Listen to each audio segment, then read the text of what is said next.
সাকিব ভাইয়ের সঙ্গে আসলে আমি একটা জিনিস বুঝি না, সাকিব ভাইয়ের সাথে কম্পারিজনটা কেন যায়।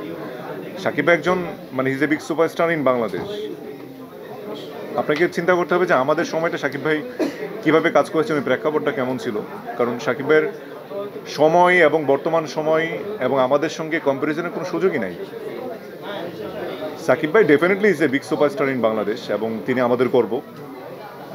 শুধুমাত্র বাংলাদেশ নয়, হিজ এ গ্লোবাল সুপারস্টার। আর অভিযোগটা আসলে আপনারা দিবেন কোন জায়গায়? আমরা অভিযোগ দিব, আমরা দিতে চাই যে নির্মাতা এবং প্রযোজকরা আমাদেরকে নিয়ে ভালো সিনেমা বানিয়েছে কয়টা, যে আমরা নিজেদেরকে প্রুভ করবো। সিনেমা তো আগে ভালো বানাতে হবে ভাই। এখন ধরেন একজন রাফি ভাই তুফান সিনেমা বানিয়েছে, আপনি তুফানের মতো একটা সিনেমা আমাকে বানিয়ে তো আগে দেখতে হবে যে আসলে কতটুকু আমি নিজেকে প্রুভ করতে পারছি। একটা সিনেমার পেছনে অনেক ডেডিকেশন থাকে, আর সকল নির্মাতার ছবি কিন্তু একরকম হয় না।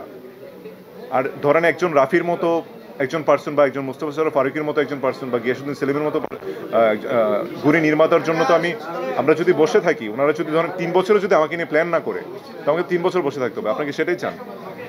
ইনশাআল্লাহ যে সামডে আসবে, তখন হয়তো বা নিজেকে খুব ভালোভাবে প্রুভ করতে পারবো, যে প্রুভিংটার কথা আপনি বলছেন। এটা পুরো ডিফারেন্ট একটা প্যাটার্ন। আপনি যেটা বোঝাতে চাচ্ছেন এরকম কোনো কিছু না। যেটা মেকআপ আমরা ইউজ করি মেকআপের সাথে তুলনা করা হচ্ছে, এটা এরকম না। মানে একটা মানুষ মেকআপের পর মনে করেন একটা আর্টিস্ট, সে যখন একটা সাধারণ মেকআপ করলো সে একরকম, সে যখন কাজের একটা লোকের মেকআপ করলো এরকম, সে একটা সিম্পল মেয়ের মেকআপ করলো একরকম। সো ওই ব্যাপারটা আলাদা করা হয়েছে এখানে। যে মেকআপ মানে এই মেকআপ সেটা বলা হয়নি।